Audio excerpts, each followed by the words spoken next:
Good morning, students. In our previous discussion, we had discussed about the structure of atom, in which we had seen about Dalton's atomic theory and the experiments involved in the discovery of electrons, protons and neutrons. We had also seen Rutherford's alpha particle scattering experiment, in which Rutherford bombarded helium particle on thin gold foil, as a result of which he could find out the position of the nucleus and the constituent particles in it, that is, protons and neutrons. He bombarded helium 2 plus ion as alpha particles on a thin film of gold foil, and he found that many rays passed without any deflection. That means most of the space inside the atom is empty. 1 out of 2000 alpha particles rebounded back with 180 degree. This showed that most of the positive charge and the mass of the atom is concentrated at the center of the atom. And he named that center of the atom as nucleus. So nucleus contains protons and neutrons. And around proton and neutron, the electrons revolve around, just like planets revolve around the nucleus, just like planet revolves around the sun. That is why Rutherford's atomic theory or model of the atom is also named as planetary model. This we had seen in our previous video. You can refer to the previous video in the same playlist. Okay, so it will not be difficult to search, because for every chapter I have made a separate playlist. So in that playlist you can see. You can also refer to your NCERT book. Alright. Then after that, a drawback was found in Rutherford's alpha particles scattering experiment, or alpha particles, Rutherford's atomic model rather. Rutherford's atomic model was based on alpha particle scattering experiment, and in the model there was a discrepancy found. The discrepancy was that when the electron was supposed to move around the nucleus, it was expected that after every revolution it will lose energy. If it loses energy, then it should follow a spiral path into the nucleus, and hence the atom should not exist. But it does not happen so. It was not explained by Rutherford. Thomson explained the structure of the atom to be just like a plum pudding. So he related plum pudding or a ball of pudding in which some resins are embedded, just like in Hindi we call it as खीर. जैसे कि ये खीर के कटोरी में काजू किशमिश ये सारे कुछ होते हैं, वैसे ही थॉमसन ने कहा था कि एटम जो है एक स्फेयर ऑफ पॉजिटिव चार्ज है, जिसमें इलेक्ट्रॉन्स, प्रोटॉन्स ये सारे एम्बेडेड हैं, उसमें जो है जड़े हुए हैं, लेकिन कोई फिक्स्ड पोजीशन नहीं बताया गया था. उन्होंने बताया था कि जो पूरा स्फेयर ऑफ एटम है ये एक स्फेयर ऑफ पॉजिटिव चार्ज है. ठीक है, इसे भी गलत ठहराया गया. फिर after that, to do away with the drawbacks of Rutherford's atomic theory and Thomson's model, Bohr's atomic theory came. Okay, so this is the most accepted theory and very commonly accepted theory, and many answers related to the properties of the atoms can be explained with Bohr's atomic theory. Although there are various other atomic theories right now, like there are quantum theories, and there are many discussions about the particle in a box, all that. But Bohr's atomic theory is quite acceptable and can answer a number of questions. According to Bohr's atomic theory,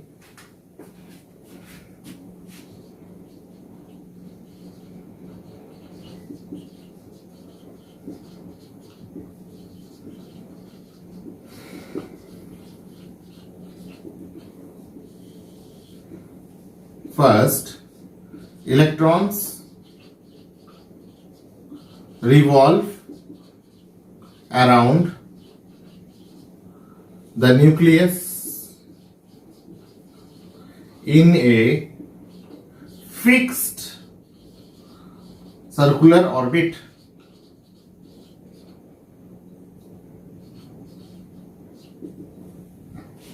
Second, the revolution of electron in a fixed circular orbit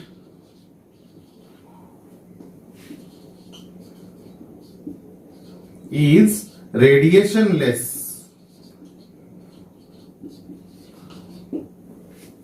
Third,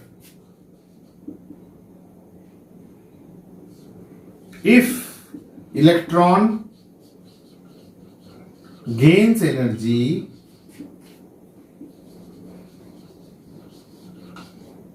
it goes to higher energy level.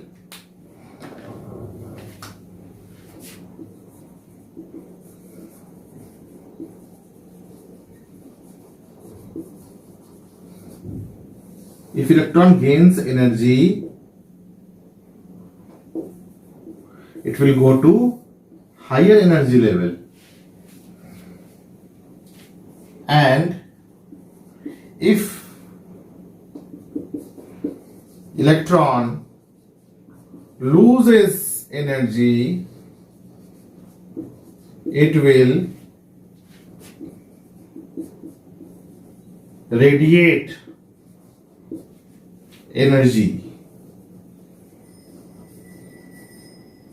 That means if the electron comes from high energy level to lower energy level, then it will radiate energy. With the help of Bohr's atomic model, we were able to find out the radius of the atom numerically and mathematically, and also the energy of the electron in any of the orbits. But it was only found out for a case in which the atom would have had only one electron.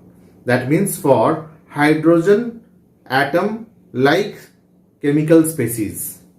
Alright, so we'll see that. And the third statement is similar to all the three statements above. He said that total angular momentum of an electron in a orbit or in an orbit remains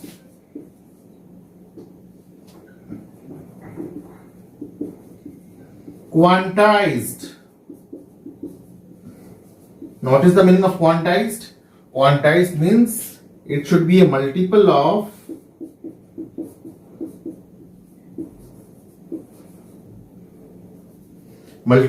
any constant integer.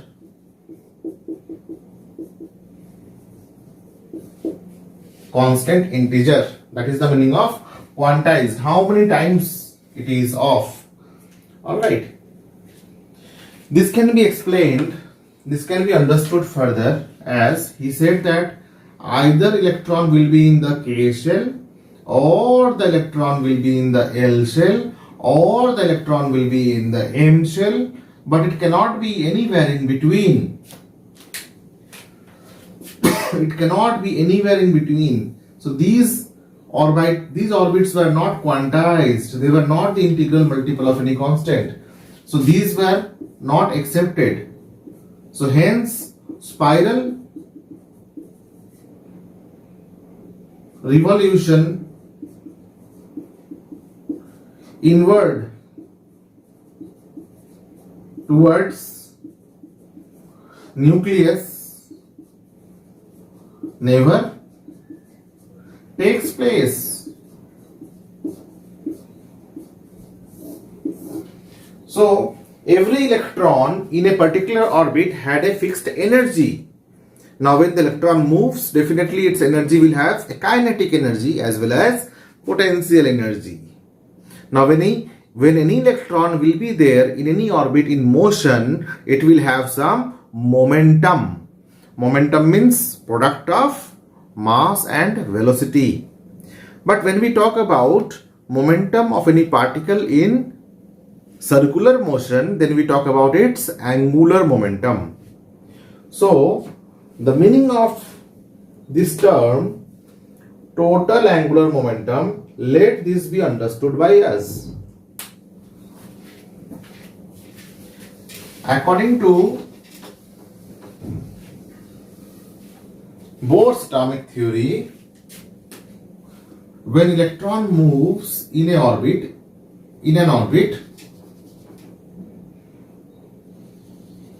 and say if it is a screen, and if we project a torchlight, assuming that it is a stone tied at the center, then when the particle will be here, it will have its maxima.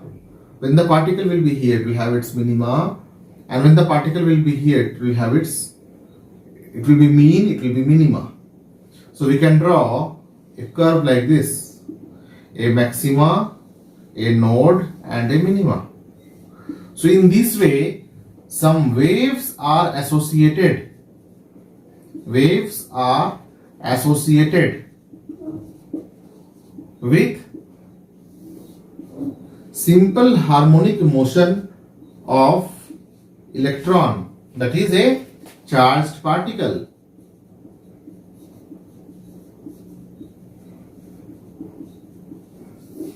Whenever any charged particle undergoes oscillation, then it emits electromagnetic radiation. Alright, this electromagnetic radiation has electrical property as well as magnetic property. So this can be shown in the form of a resultant wave, or this can be split into two waves. One wave will be the oscillating electric field and another wave will be the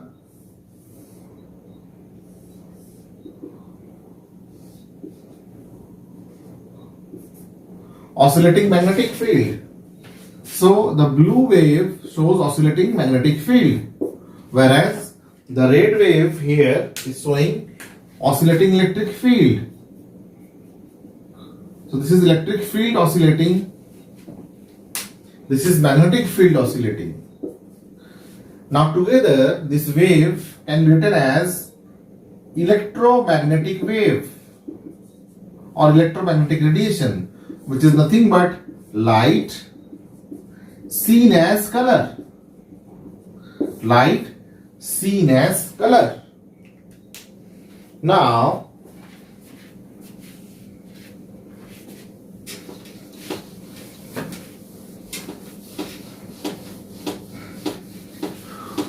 more the radius will be, more number of waves will be associated with it. If there is a circle with smaller radius, then less number of waves will be there. Say if I take a smaller circle, then waves, number of waves will be lesser.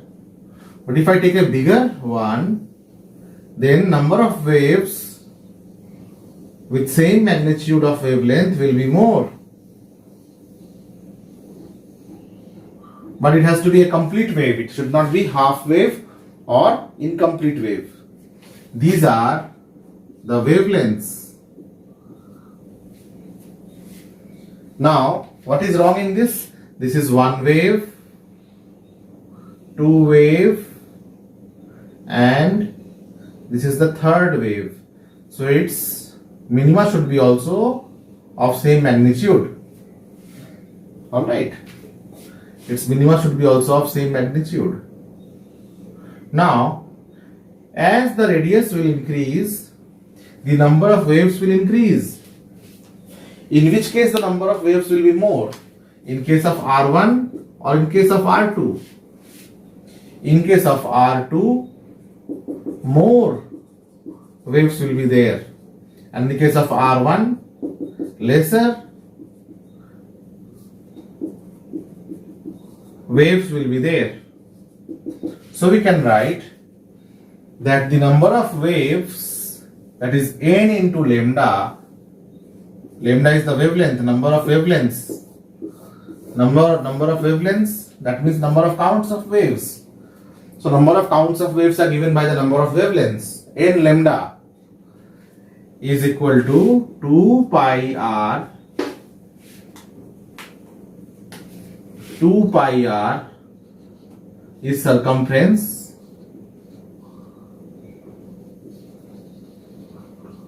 is equal to or is directly proportional to the wavelength. So we can write 2 pi r is equal to n lambda. Next, we also know that the light energy is given by a formula E is equal to h nu, where h is Planck's constant,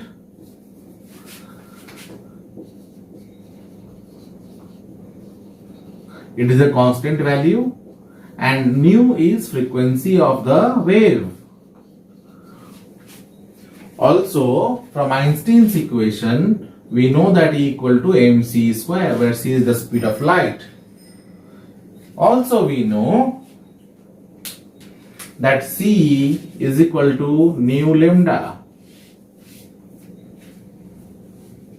So we can write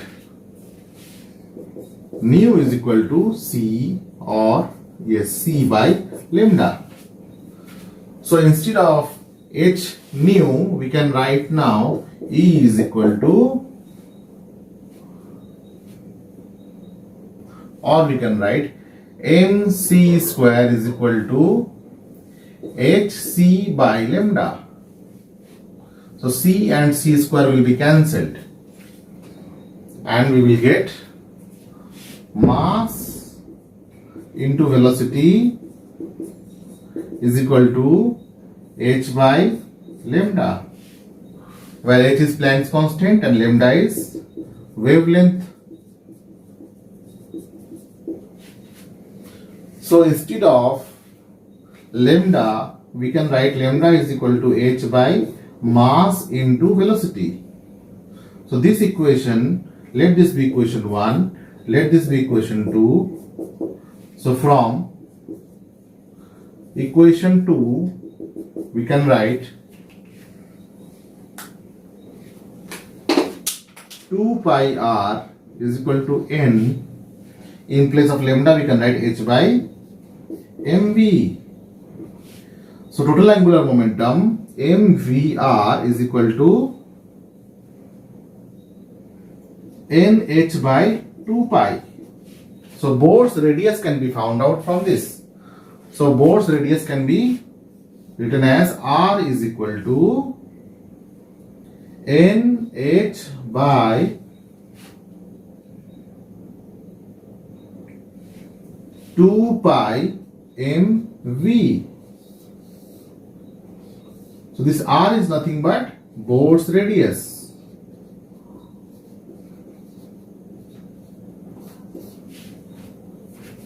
So we have found out Bohr's radius